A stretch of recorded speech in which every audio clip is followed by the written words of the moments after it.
hello, and welcome back to the AA NBA podcast, off-season edition. I'm Aiden Hammond. And I'm Aditya. And today, first of all, let's just lead off. The Los Angeles Lakers are NBA champions. Yay. Yay. Obviously we're not Lakers guys, but they won the championship.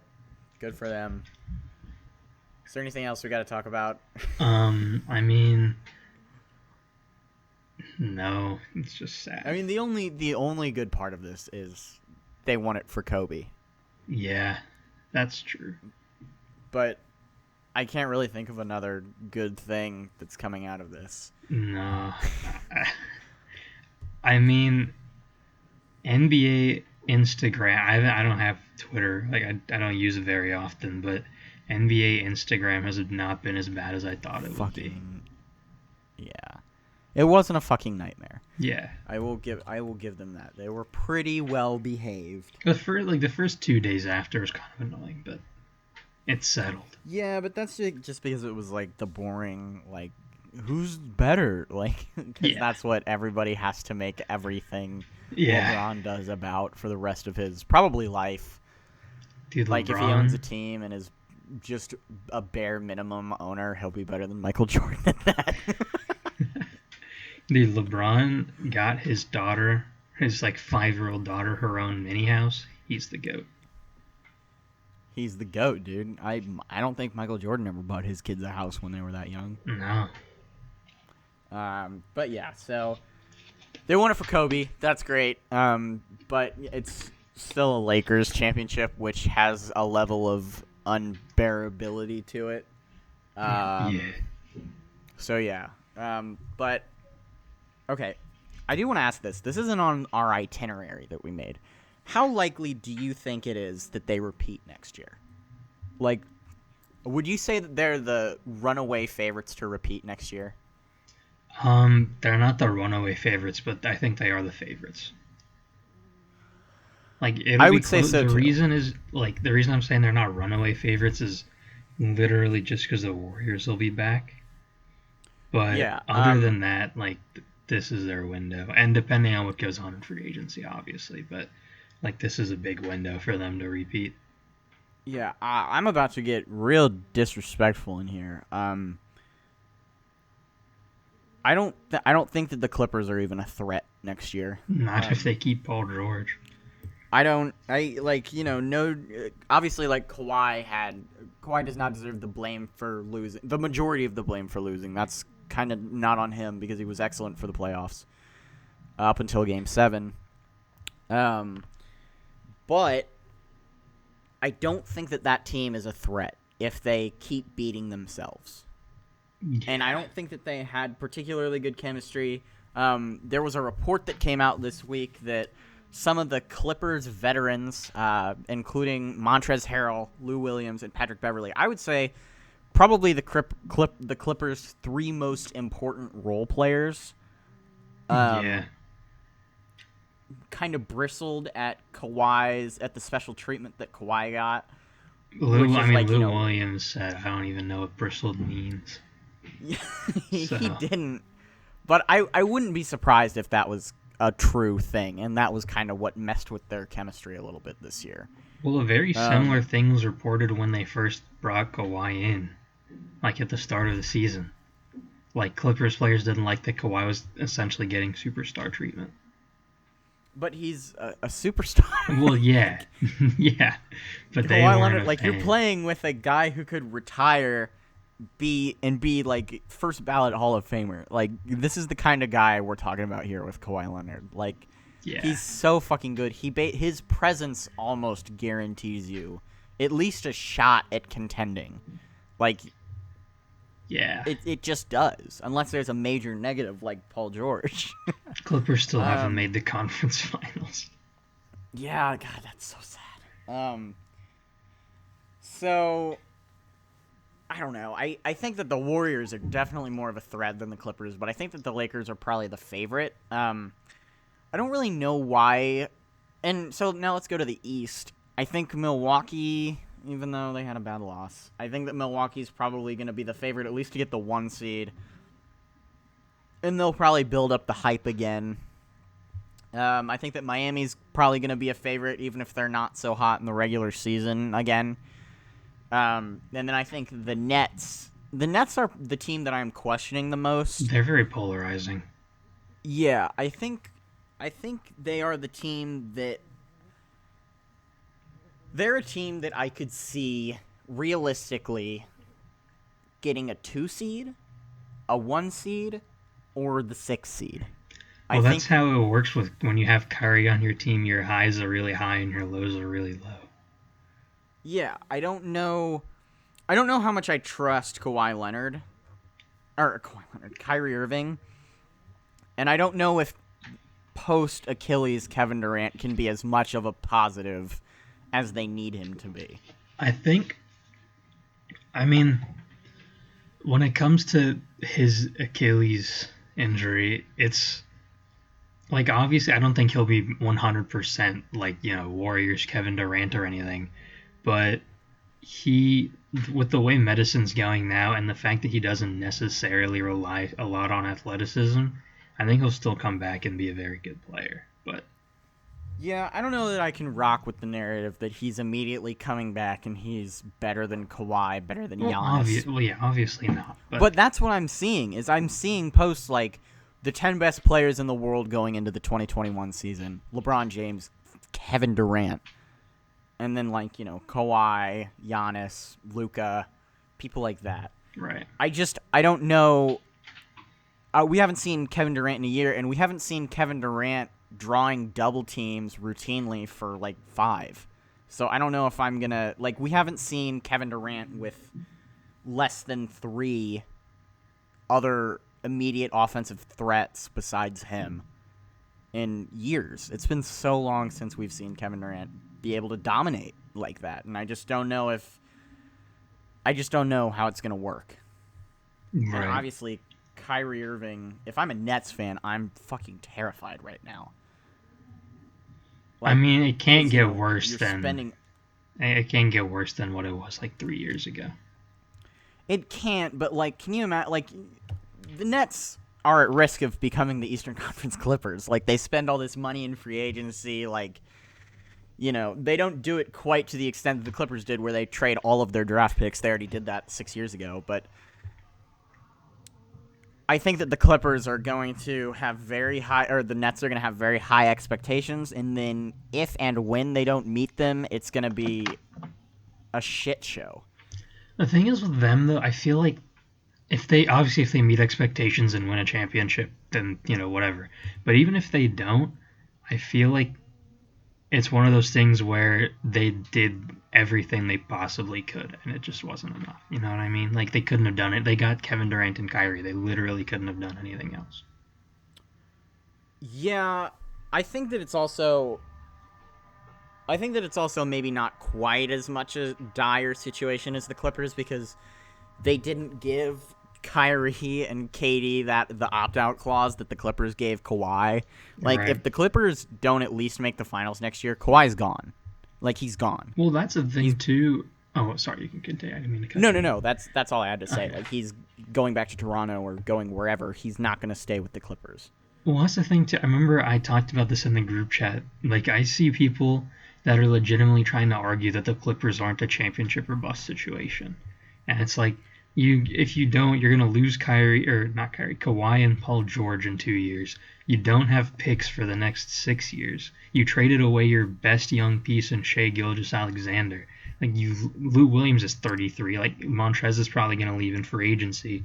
You literally don't have anything if you don't win a championship. The only reason I can see somebody maybe not considering it a bust is if you don't consider it a bust to lose Kawhi Leonard, then sure, it's not a bust. But you're an idiot if you think that. Yeah, they spent so much money, they lost so many draft picks. They're literally getting their own stadium.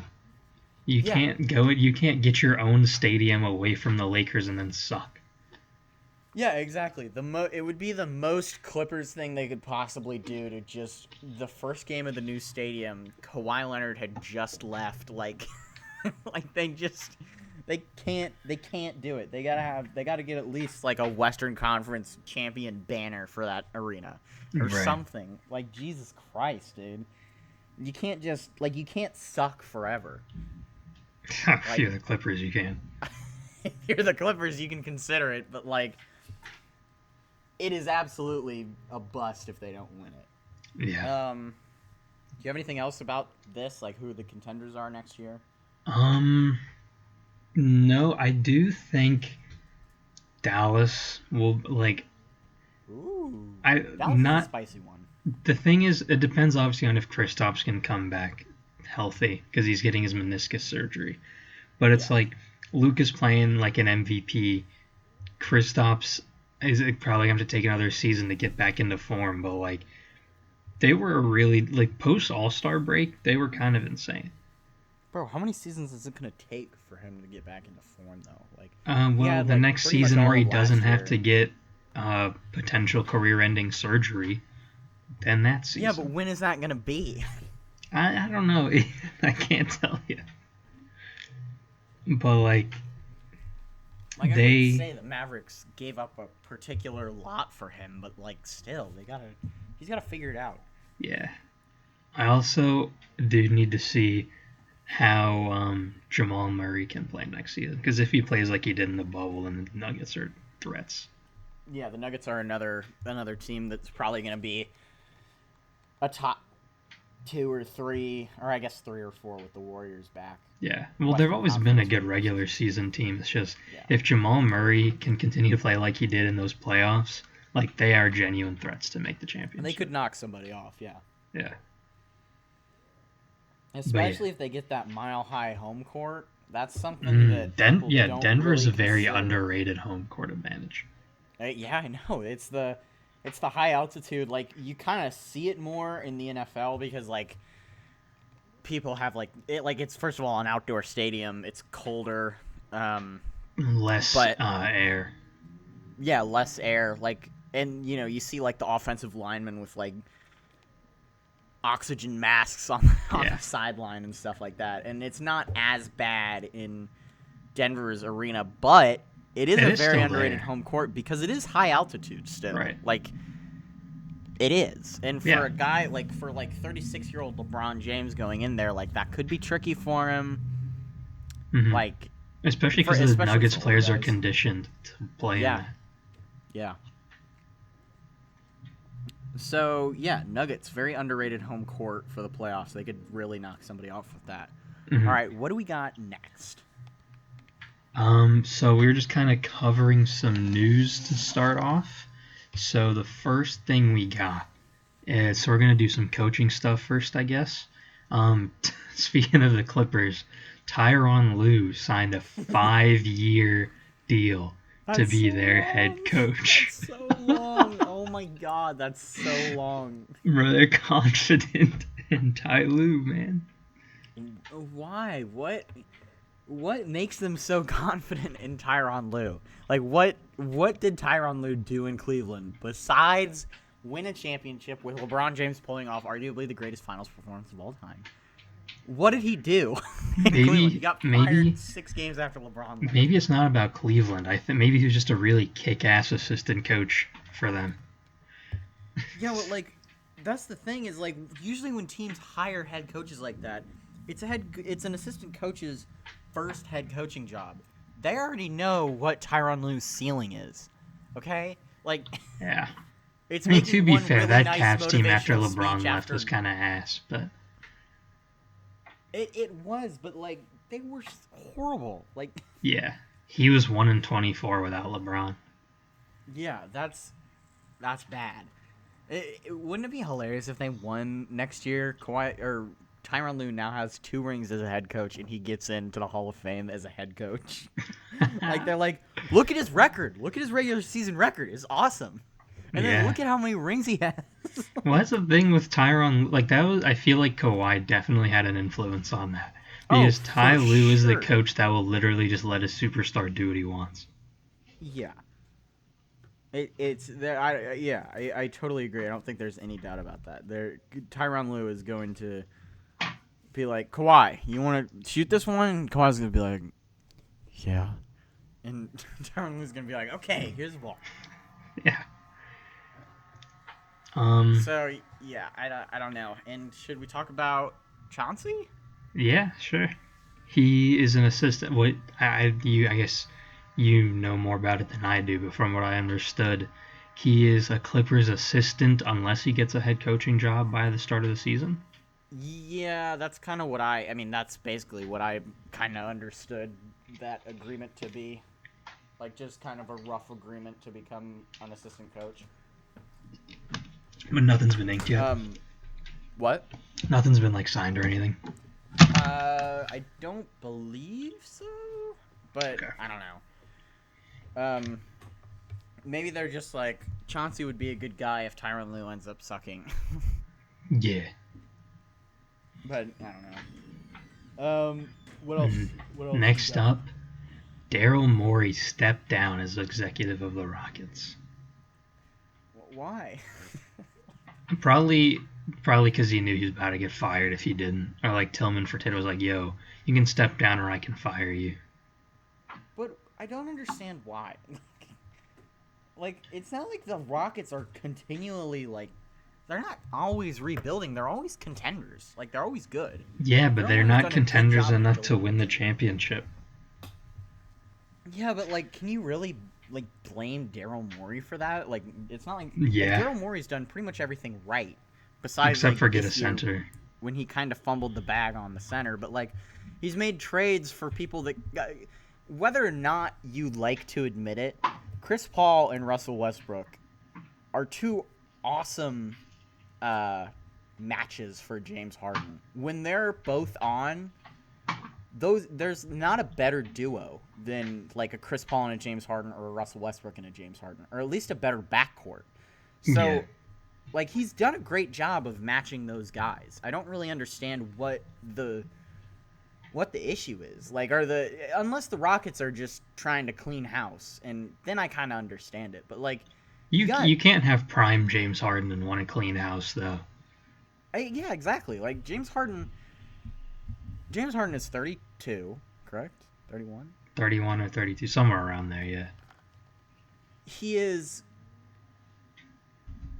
I would say his game probably lends himself to being able to age well, but, like, you got about a 3 or a 4 year window here where he's still an MVP caliber player that you absolutely have to capitalize on. So I can kind of understand why they wanted to do what they did when they did, but I don't know how high I am. I think on it. Like, the biggest is an awesome GM. The biggest concern for Rockets fans should be that Mike D'Antoni's gone and Daryl Morey's gone, but they don't change the team up. So then they try to run this like 7 seconds or less small ball without either of the masterminds. Yeah, exactly. Like, whether or not people like to, like, that, it worked. It worked for the Rockets until it didn't. But when it was working, it worked really well. The problem with that system and how that team was built is they had to have the absolute perfect circumstances with teams that they played in the playoffs, and they just never were able to get it. And when they did get it, Chris Paul got hurt. The problem with that, too, is they didn't even need it. They were one historically bad shooting performance away from a championship, because that Cavs team was pretty bad. Oh, yeah, like, the Rockets could have beaten that team. They're not beating the Rockets. Exactly. They were one historically bad shooting performance away from a championship ring. Yeah, I totally agree. Like, I don't know, but exactly, like, I don't know if I can say that that's Daryl Morey or Mike D'Antoni's fault. Like, I mean, D'Antoni and Morey both stepped down, correct? Like, yeah. Like, D'Antoni didn't get fired. No. I don't know. I just... That would be the biggest concern for Rockets fans, is if they don't change up any of the team and just try to do the same thing without D'Antoni or Morey. Like, I guess the definition of insanity is doing the same thing over and over again and expecting a different result, which is kind of what the Rockets have been trapped in. But, like, they've gotten so close, like, numerous times. Yeah, I mean, the unfortunate thing is their best window is when the greatest team of all time existed. Yeah. their best window was the most overpowered lineup we've ever seen was just happened to play in the same conference. Yeah, it's just unfortunate. Yeah, it sucks. All right, next up, Victor Oladipo wants a max contract. Okay. I saw. You want to start out on this one? Yeah, I saw a comment. I think it was under Hoops Nation or someone that posted about it, and it was like, "Bro wants a max for averaging 11 points per game," and I was like, "Yeah, yeah, he does. You can't ask for a max when you've played like 30 games and have been ass in 28 of those 30." So, look, dude, Victor, you're a nice guy. I've mellowed out a little bit since that original kind of semi-trade request, but even before this injury, I don't know if maybe the Pacers would have given you a max, but I don't know. See, that's the problem is there's so much money in the salary cap now that players just ask for a max. I mean, I guess if Drew got pretty much a max, so Mike Conley got a max, so I guess Vic is kind of on the level of those players pre-injury. But you were a borderline. You were a borderline. You were a maybe max guy before you got hurt, and now you're coming off this devastating injury, and you're legitimately requesting a max contract. Do you know how rare max contracts are? If there are 60 max slots available because each team can have up to 2. Do I understand that correctly? Yes, I think each team can have a super max and a max, maybe, or 3 maxes. So I don't know how it works. It might just be 2 maxes, and then you can overpay for the super max or something. Regardless, there are limited max slots. Yeah. You are not a max player right now. It's just go out. Especially not if you want to go to a contender. Exactly. Go out and prove to the world. That's what I want to see. I want to see Victor Oladipo go out this year, prove why he deserves a max. Because right now, you're just not getting it, guy. Yeah. But hey, Vic, if you do want to prove it, don't do that on the Pacers because I like to win games. Yeah. Although, if you do want to prove it, do it in November and December. Get your trade value really high, and then you can stop doing it wherever you go. So it'll look like Kevin Pritchard slapped whoever. Have you seen that? No. What? People on Pacers Twitter, whenever Kevin Pritchard makes a good move, say that he Pritch slapped somebody. That's pretty good. But here's the thing. I'm worried that if Vic tries to prove himself, he's going to take 30 shots a game and make 6 of them. Oh, yeah. And then we're just going to lose a bunch of games. I would like to see Victor Oladipo go out and drop 25 a night. Because, even if he's not going to re-sign with the Pacers, get your value up as high as it can go, and then just... Yeah, I guess the Pacers have nothing to lose from Victor Oladipo playing well. Yeah, it's not like they're, what are they going to do? Get the 4 seed? What are they going to do, get trade swept him? Again? Yeah. It's not going to get more depressing in Indiana. Let's just tear the Band-Aid off, trade him, and then figure out where we go, because the team is built pretty well right now without it. Mm-hmm. Yeah. Okay. What do we got next? Oh, actually, I did see when I think it was Mitchell or Noah sent this earlier. I said that would be it's Knicks time. The Knicks would give him a max. Yes, bro, and they want big contracts like Chris Paul and Russell Westbrook, which I guess we can get into in a little bit. But yeah. Yeah. Do you want to get into that now? Yeah, we can get into that. All right, so it's time. We're bringing it back. It is the off season. The trade corner is back. Welcome, everybody. Welcome to the trade corner. If we had a stream deck or something, this is where I would press the button where it's trade corner. But Yeah, we but don't have one of we those. don't. So do you just want to do the intro again, and then I can do that? Yeah. So it's the off season. It's time. We're back. Welcome to the NBA Trade Corner. Trade Corner. All right. First thing on the ballot. The Knicks are open to taking a big contract like Chris Paul or Russell Westbrook. Oh man, Knicks. Yes, let's pair Russell Westbrook with R.J. Barrett and Mitchell Robinson and win a championship. Like, okay. I'm not gonna go out and say that I don't want to see this. Because if you remember, the last time Russell Westbrook was the only superstar, he had the most bonkers, ridiculous statistical season of all time. And I would like to see him try to do that again. Like, just, except instead of, like, getting 10 assists to Steven Adams a game, you have to, like, figure out how to have Taj Gibson make a layup, and then, like, Kevin Knox gets a wide open corner three and he misses it. If they trade for Russell Westbrook and they give Vic that max, they can reunite, bro. It'll be magical. Yes. But yeah, this would be such a fucking Knicks move to give a point guard, especially like a 35-year-old point guard, a max contract and just be like, all right, Chris Paul, go at him, buddy. The thing is, I'm pretty sure Russ and Chris Paul are both locked down, right? They just have to trade for one of them. Chris Paul, I think, is a UFA in 2021 or 2022. Oh, really?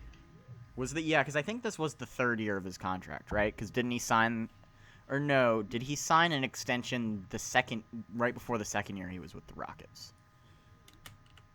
I don't remember. I'm pretty sure either way you'd have either of them for at least 2 more years. Well, Westbrook, you definitely have him for 2 years. Chris Paul is a UFA in 2022 when he will be 37 years old. So yeah, you have 2 years of 32-year-old Russell Westbrook or 2 years of 36-year-old Chris Paul. Yeah, I'm just going to be straight right here. I'd much rather see Russell Westbrook go to the Knicks because Russell Westbrook could probably elevate the floor of the Knicks. And, like, Chris Paul... I thought you liked Russell Westbrook. I do, but... Then why do you want him to go to the Knicks, man? Because I want to see... I want Russell Westbrook. I wouldn't wish that on my worst enemy. Well, exactly. Like, I don't, like, if it's between him and Chris Paul, I'd rather see Chris Paul get traded to, like, a good team. Because Chris Paul has less time to get a ring than Russell Westbrook does. So, do you want to go into Chris Paul and some of the stuff that we've kind of been seeing this week? Wait, what stuff have we been seeing this week? I saw like one thing on Instagram that reportedly Chris Paul would like to go to the Lakers. Would love it. I did not see that. Would love to go to the Lakers, which, you know what, Chris Paul? Do it. Go to the Lakers, get your ring, buddy. Like, that is the only situation where I would want the Lakers to repeat if Chris Paul's on that team. Yeah. You know? Actually, I didn't even see that, but... Dude, Chris Paul throwing lobs to LeBron and Anthony Davis. Yeah, and that's the other thing, is I want Chris Paul to play with LeBron. Just once. They're friends, bro. Banana boat. Yeah, they love each other. Like, it would be like we got LeBron with D Wade. We haven't gotten LeBron James with Melo. Melo signed with the Lakers. We haven't gotten LeBron James with Chris Paul. Chris Paul get traded to the Lakers. Boom. We have the 2012 super team. In 2020. Yeah. Like, this is a team that would be, like, in a horrible Photoshop for, like, the Knicks in 2012. Like LeBron James 2014 free agency. Like, he would be Photoshopped. Like, reportedly the Knicks want to pair LeBron James with Melo. Like, no fucking shit they do. So, yeah. I'd much rather see Chris Paul go to the Lakers if he has to not stay on the Thunder, which it's not looking like it, but, like, they kept him this year. Like, they probably do want to get something for him, though. Right, yeah, especially with all their picks. I think they kept Chris Paul around to help Shea out, though. Yeah, maybe just develop him. and then they knew that they could still trade him if he was good enough this year. Yeah. Yeah, But, I would agree with that. Yeah, dude, I wouldn't wish the Knicks on my worst enemy. Bro, Ron Artest is like the one NBA player that I genuinely hate, and even I wouldn't wish him on the Knicks, bro. Yeah.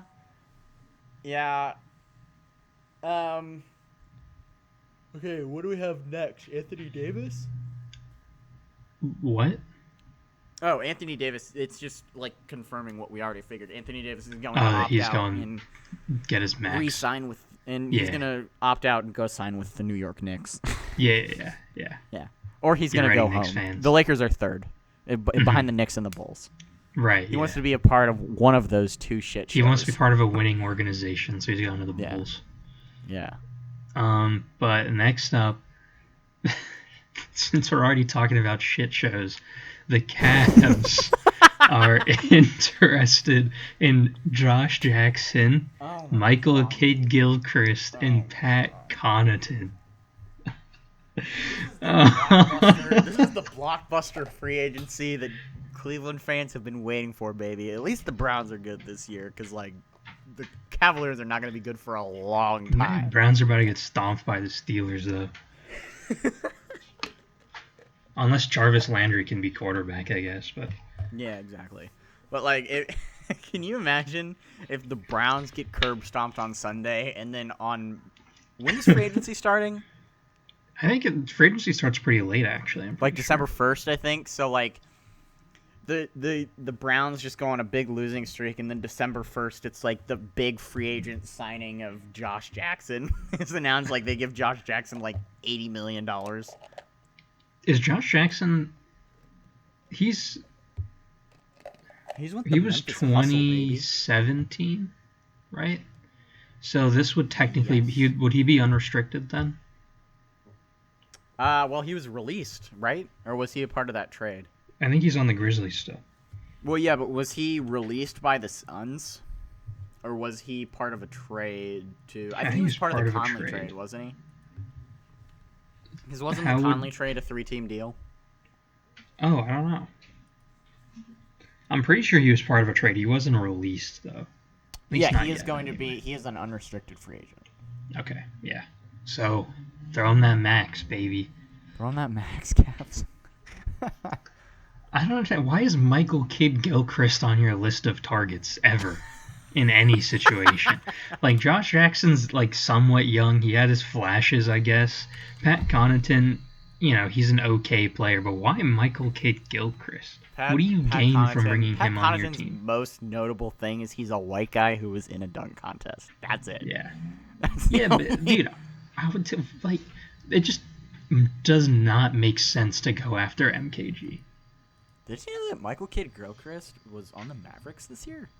When did that happen? Well, yeah, he got traded there because they wanted someone that could just play defense, and then he sucked at defense, so he didn't play. I was gonna say I don't. When I think of Michael Kidd-Gilchrist, I'm not thinking of like great defensive presence. Michael Kidd-Gilchrist. Yeah, but they didn't really have anyone else on that. Like Luka's not playing defense.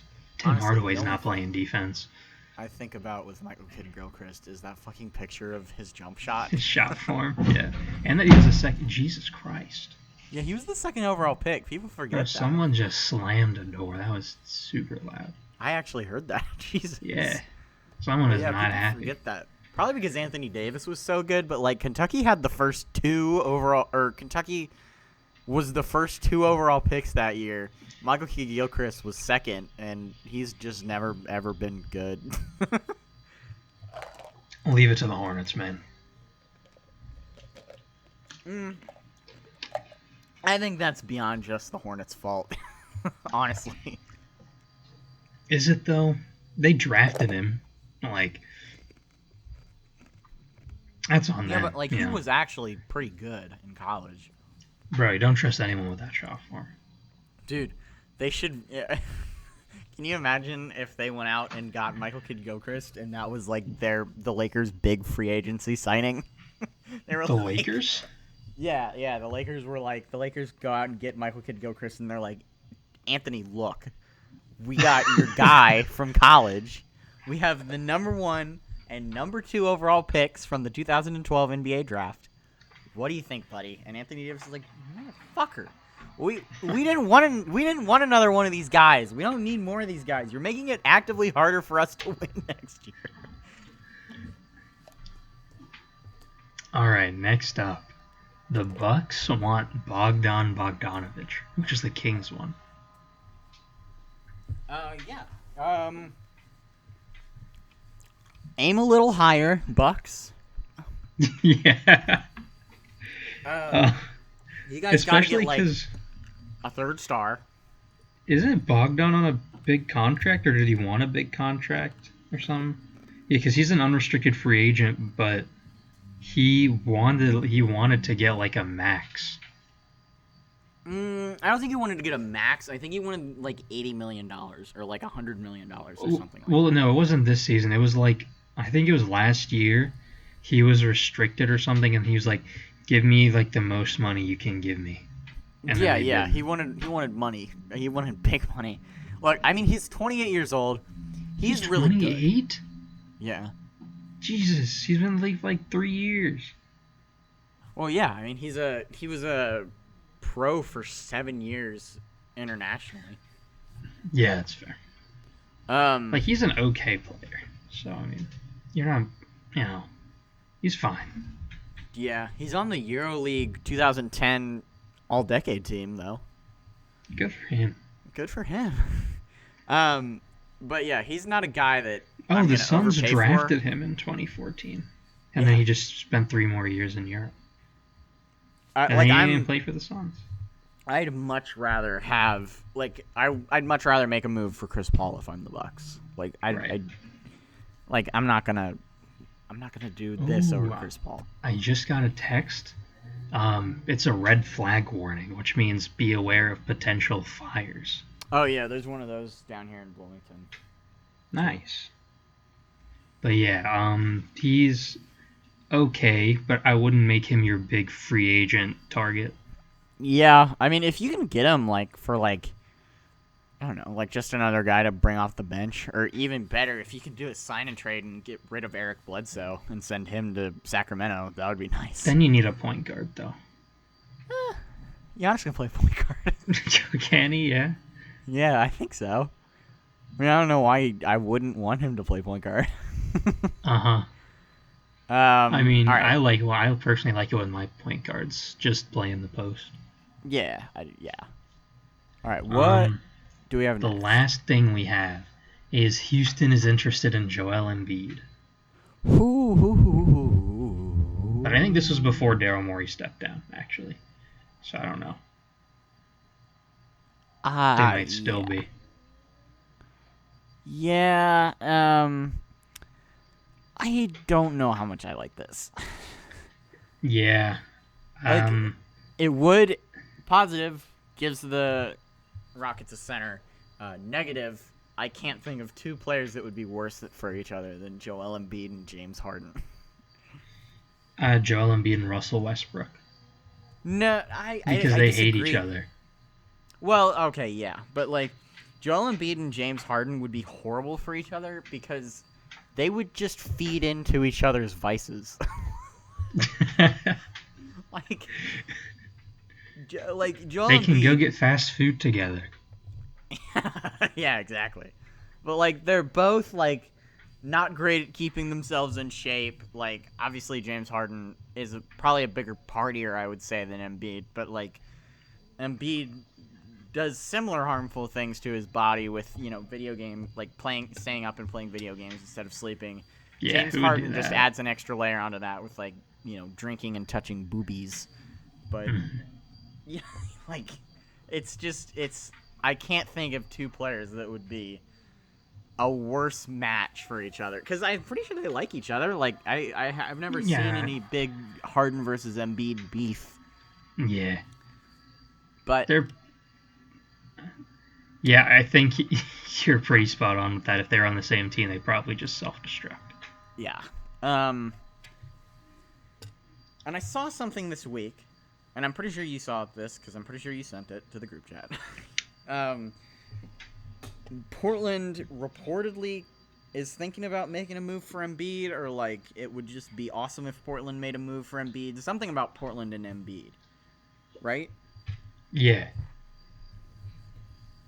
I love this idea. Problem with that though is like, what do they trade? I think CJ would probably have to be the centerpiece for that deal. Unfortunately, because I really like CJ in Portland. But I think CJ would have to be the centerpiece of that deal. I think they'd probably have to give up Nasir Little as well. And I think that you're not losing out on too much with that. I think they'd have to give up. No, but he was good when he wasn't. Yeah, hurt, he was solid, but pretty decent, and he has the potential to be really good. Like, yeah, but really if I'm getting Joel Embiid, I'm not losing sleep over trading Nasir Little, you know. Well, that's true, yeah. But I think he would have to be one of the centerpieces. I think they'd have to give up. I don't know. Maybe Nurkic. Yeah. I think they'd probably have to give up at least McCollum and Nurkic, and then I think probably 2 or 3 first-round picks. And I think they could probably make that work with that. Mm-hmm. And then, maybe Embiid and, like, somebody else, because I don't think the contracts would match with that. Embiid and Al Horford. Yeah, actually. Portland would probably have to take on one of those contracts in order to make a deal like that work. Now that I think if you have to take on that Al Horford contract, it's not worth it. Yeah, but like Embiid and Dame, bro. It's not worth it if you have to have $127 million sitting on your bench. Yeah, but like Embiid and Dame, bro. Like Dame has not, since Portland lost out on LaMarcus Aldridge, which I'm still kind of mad at LaMarcus Aldridge for doing. There hasn't even really been anybody close to that level that Dame has been able to play with. Like, CJ McCollum's really good, but, like, he's not a paint presence like that. He's not a consistent all-star like that. Like, having a guy like Embiid would give Portland not only some credibility, but also a superstar that they didn't have before. Mm-hmm. Yeah.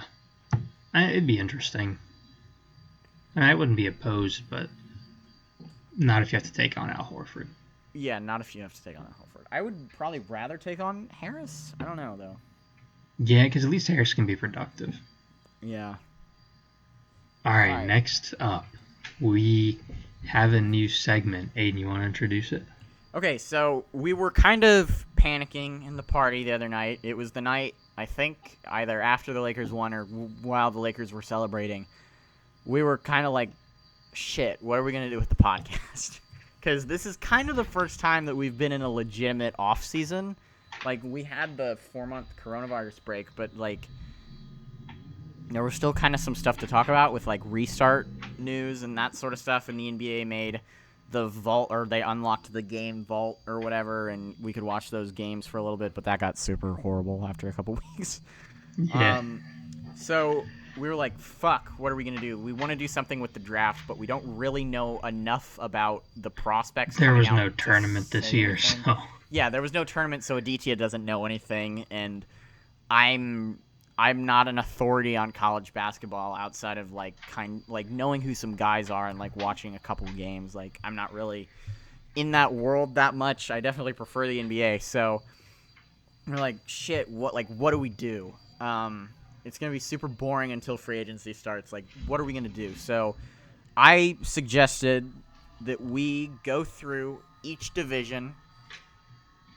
We'll do this for the next 6 episodes, so we'll do news and then this segment. And we'll go through each team in each division and talk about, like, what kind of player each team needs. Mm-hmm.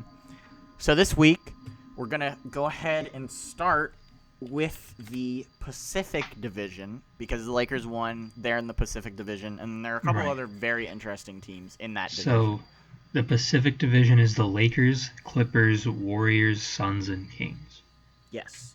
So do you want to go top to bottom, bottom to top? How do you want to do that? I think it would be better if we go top to bottom. Yeah. So for the Lakers.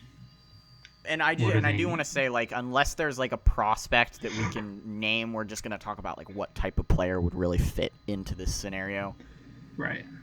So we probably won't be naming names unless we hit like the top 3 to 5 because like we both or know like those free guys. agency players.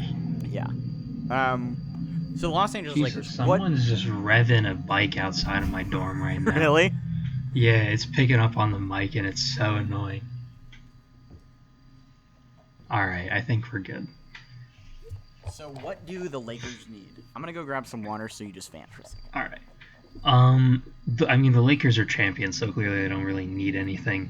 But honestly, I would say, like, Rondo, if they can keep Rondo, that's good for a backup point guard. But, like, I would say get some. I mean, obviously it was unfortunate that Avery Bradley couldn't be there, but I'd say get some backup, like, shooters. Because as we saw, Danny Green kind of choked it a little bit, and if you had a better shooter out there, it might not have happened. But like, because they have Rondo off the bench, which is good. They have Dwight Howard and JaVale, which is good if they can keep everyone. But like, they don't really have many backup shooters that they could, because like they have Dion and Jr. I guess, but like, they're not super deep in that position. I am going to go ahead and just immediately disagree with you. Solid. I know that it's bullshit to just discredit this championship, and I'm not discrediting it, but the Lakers played teams that really were well suited for them to go against with their strengths. Would you say that? Yeah. Like if they had to play the Clippers, they would have had a lot more. It wouldn't have gone to just 5 games, I would say. The reason I kind of disagree with that though is, first of all, the Clippers were playing like ass, so maybe not. But also, the Clippers, like, the Nuggets got there because they were good enough to beat the Clippers. You know what I mean? Like, it wasn't a fluke. No, I would agree, but like, I don't really think that there's any like. I don't know if I would say that.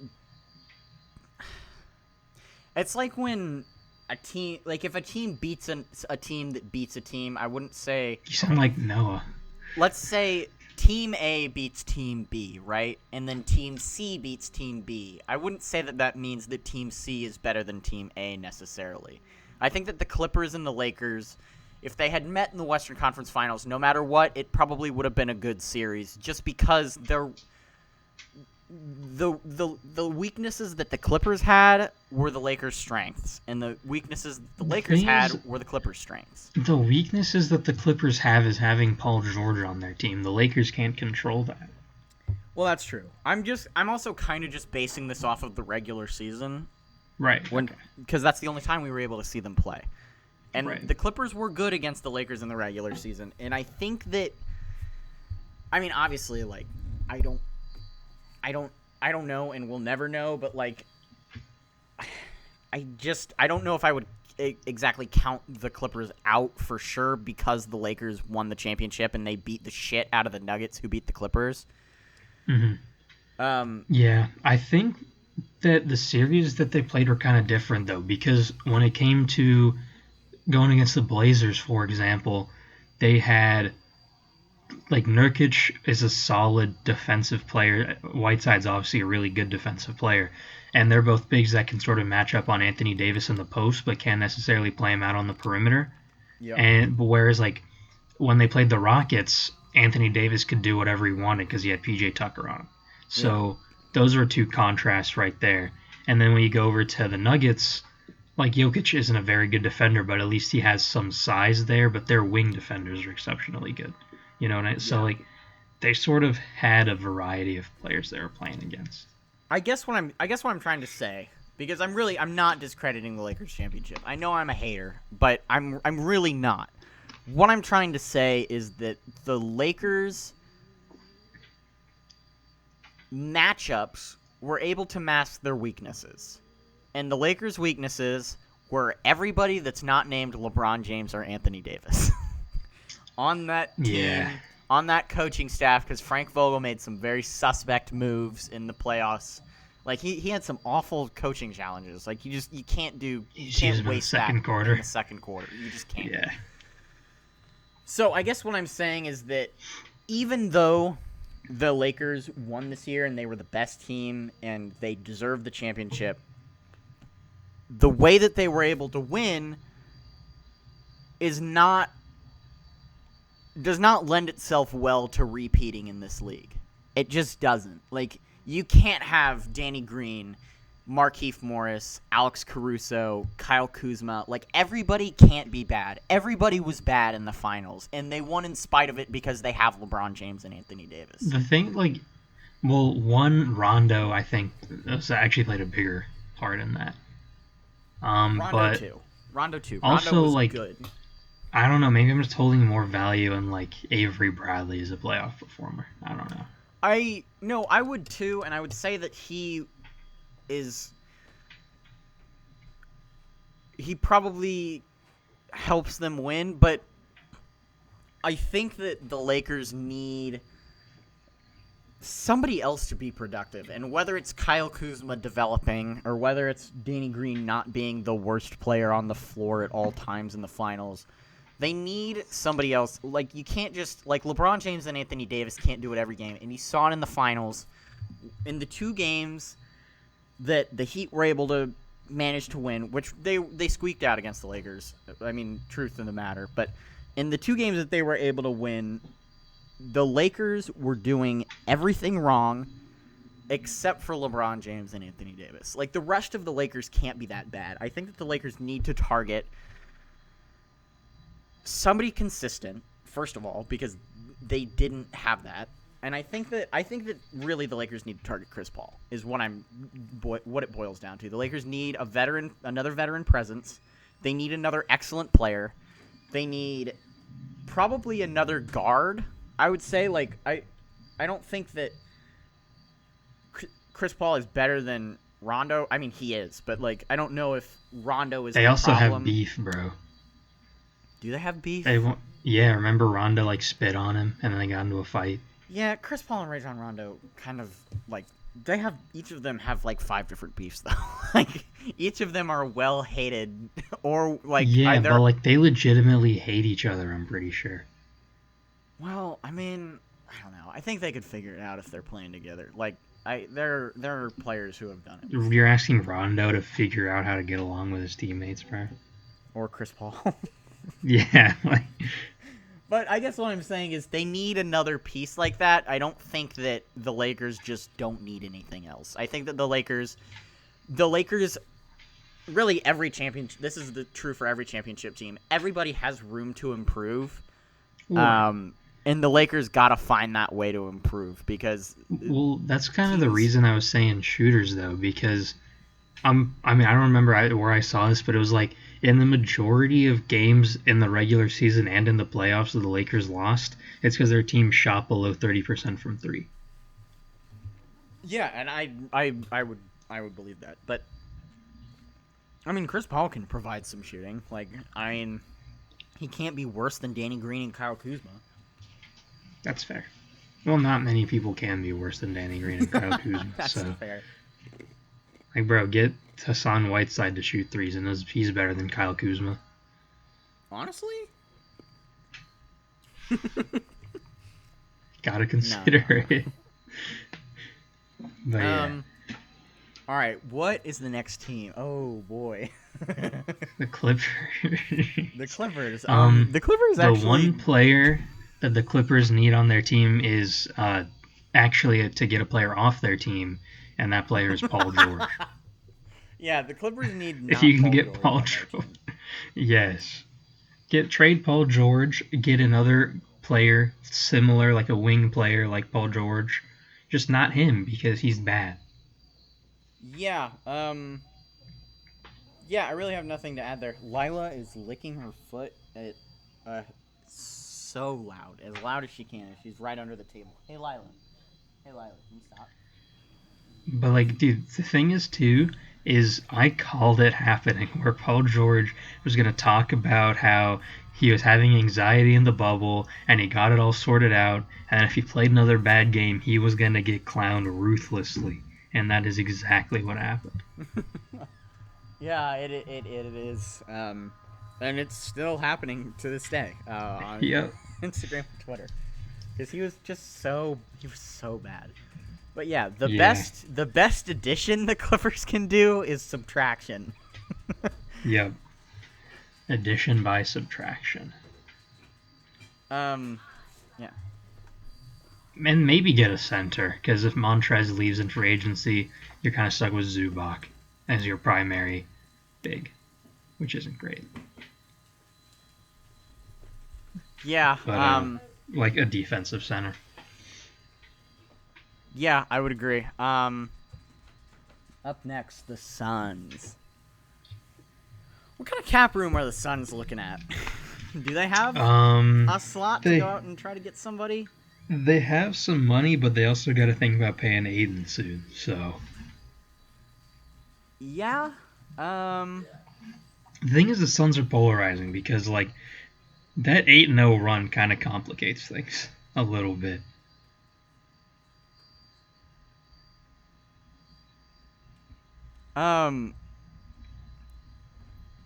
So Devin.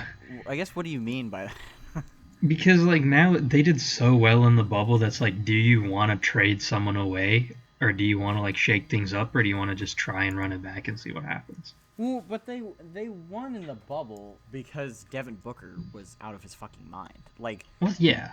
Like, yeah. I don't know if I would say that the rest of their team, like, they definitely, there is so much room to improve for them. Like, oh, for sure, yeah. They were so bad before the bubble that the only reason they made the bubble was because they weren't mathematically eliminated. They won 8 straight games and didn't even make the play-in game. That's true. All right, I have the Suns' contracts pulled up for next season. So next season they'll have Devin Booker making $29 million, Ricky Rubio making $17 million. Nice. Kelly Oubre's making $14 million, but I think he tore his meniscus or ACL or something. Ayton's making $10 million, and then he has his team option. Aaron Baines is off the books. Frank Kaminsky's making $5 million. Mikal Bridges making $4 million. Cam Johnson's making $4 million. Ty Jerome's making $2 million. And they're still paying Cheick Diallo, Eli Okubo, Cameron Payne. Yeah, that's really bad. Oh man. Yeah. God. Okay, so what? If they bring Cameron Payne back, like so this season, since they signed Cameron Payne for the bubble, they paid him $196,288. If they bring him in for next season, they have to pay him $2 million. Jesus, are you serious? Yeah. And they're still paying Tyler Johnson $19 million. Oh yeah, I forgot about that. Maybe the worst contract ever. But that's off the books after this season, so they don't have to worry about that next year. Okay. God, so they kind of need just anything, I would say. Yeah, I guess in particular though, maybe. I don't even know. I would say a good wing. 4. I would say they could use another wing. I mean, really, everybody can use a good wing, but like. I would say especially with them, like, especially with Oubre hurt. Like, I don't know, because Oubre being back, because Oubre was out for a majority of the year. Like, him being back does kind of... Actually, I thought he only went out near bubble time, because he played 56 games. Yeah, I guess that's true. Were they worse with Kelly Oubre? Well, I don't know. He was a 20-point-per-game scorer, so I hope not. But, yeah, I don't know. Yeah. I mean, of course they could use really anything because they're the Suns, but right. I would say that, another good wing would probably help them out the most. Yeah, I'd say a good wing or a good 4. Because right now they don't have any. Yeah. All right, up next, we got the Sacramento Kings, baby. The Kings could lose Buddy. Buddy. Another case of addition by subtraction. And then, honestly, like, Marvin Bagley is going to play like 5 games, so maybe get a replacement for him. Yeah. Their starting center was Rashawn Holmes, I believe. Or was he their backup? Yeah, he was good, though. Yeah, he was solid. But obviously their point guard's position is good. But other than that, they really could get anything. They have Harrison Barnes making $90 million, so maybe not him, but like. The thing is, they're not in a position to win. They don't have anyone in their front office. They have Luke Walton at the helm. They're bad. Yeah, they are bad. I would say prioritize probably making sure you got Rashawn Holmes locked down long term. Yeah, maybe throw an extension at him. I would say maybe getting a guy like Justin Holiday would be good for them. Getting another kind of like long shooter. Because those sorts of guys are always good for young point guards. Joseph's making $12.6 million? Who? For 3 years? Who? Corey Joseph. Oh, yeah. He's got 3 years more. $37 million. Why? He's not good at basketball. I don't know. Apparently, like that one shot that he hit against the Celtics that I was freaking out at because he hadn't hit a shot for like 2 weeks. was what convinced him. God. Yeah, the Kings could use anyone except for a starting point guard. Yeah. Yep. And then the Warriors. This one's actually tough. This one's interesting. This one's probably my favorite one. Like, the thing is, the way the Warriors work, they can do so much with so little. Yeah. All right, not so little in the sense, like, they have Steph and Clay.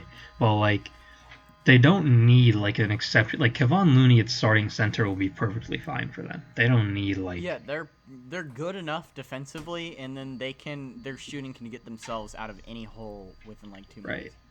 I would say it is worrying that you're going to have, like, Kai Bowman and Jordan Poole leading your bench. That could be worrying. Yeah, I would say definitely bench depth, and then I think I would try. I know that it's kind of like there are a bunch of rumors going around about it, but if I'm the Warriors, I'm still trying to draft James Wiseman. Like, getting a young center like that, even though I think Kevon Looney is a good center. Actually, getting another young big guy would be nice. Yeah. Now that I just pulled up their roster, if they wanted, like, because they have Stephen Clay, they have Wiggins, they have Draymond and Eric Pascal, so they could run another version of the death lineup with that, kind of. Death lineup with Eric Pascal? I mean, he's not bad, though.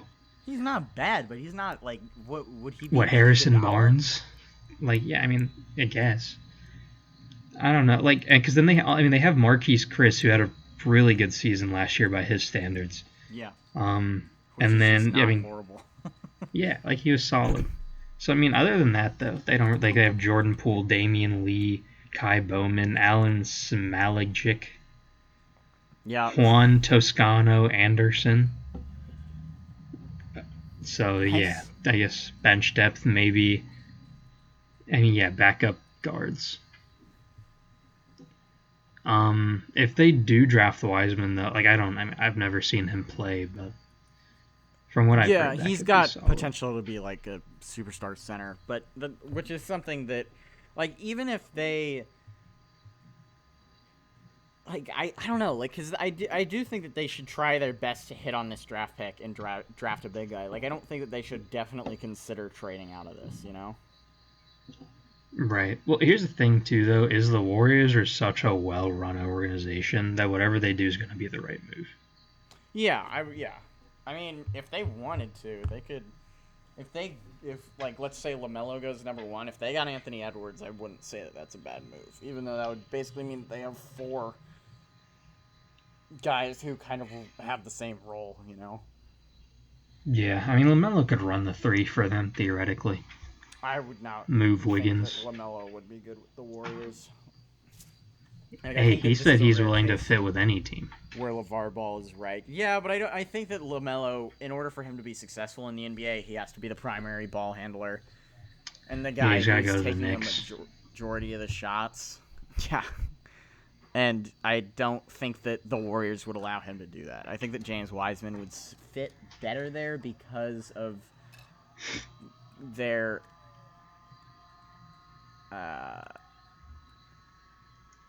kind of just the way they function. Right. The thing is, anyone that goes to the Warriors will be a solid player because their player development is really good. Yeah. Like, they got Quinn Cook, another NBA contract. Like... That's true. They make him look good. Like, he looked good when he was there. Bro, he was taking pull-up threes, and you're like, let's go, Quinn Cook. That's the thing. I know who you are, Quinn Cook. Yeah. Like, they got Kevon Looney locked down. He's turned into a good player. Marquise Chris is playing well. Whoever goes there is going to be solid, because that's just how the Warriors run. That's the Marquise Chris part is the most impressive. Yeah. And the Warriors are likable now because they don't have Kevin Durant. Exactly. I'm back to liking the Warriors. Exactly. Which is refreshing. It is. It was hard to hate a team that Steph Curry and Klay Thompson are on. Yeah.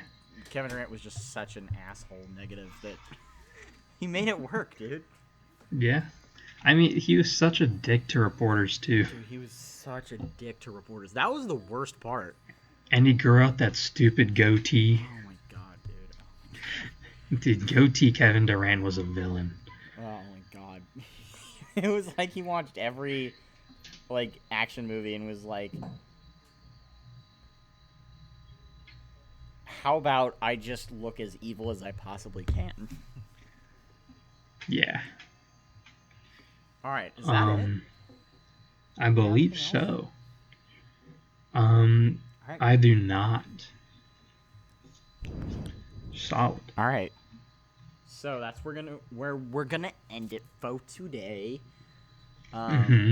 If you liked it, throw us some likes, please, and some subscribes. Turn on post notifications. Our individual channels are linked in the description. Aditya, you have a new video coming out soon. Am I correct on that? Potentially, whenever the new Tachenka rework comes out. I'll have a few days to get clips for that, and then all right, editing time. And then I upload every Monday. Right. Aiden's using the podcast Twitter now. He's been a little more active on there. Whereas before, I kind of just didn't use it. Yep. So new tweets will be uploaded. If we get ideas for what to do, we'll tweet more. I haven't tweeted since the last announcement, but we'll figure that out. Yeah, but you're announcing the podcast, which is more than I ever did. So, yeah, man. But yeah, so thanks for watching. Yep. And we will see you guys later.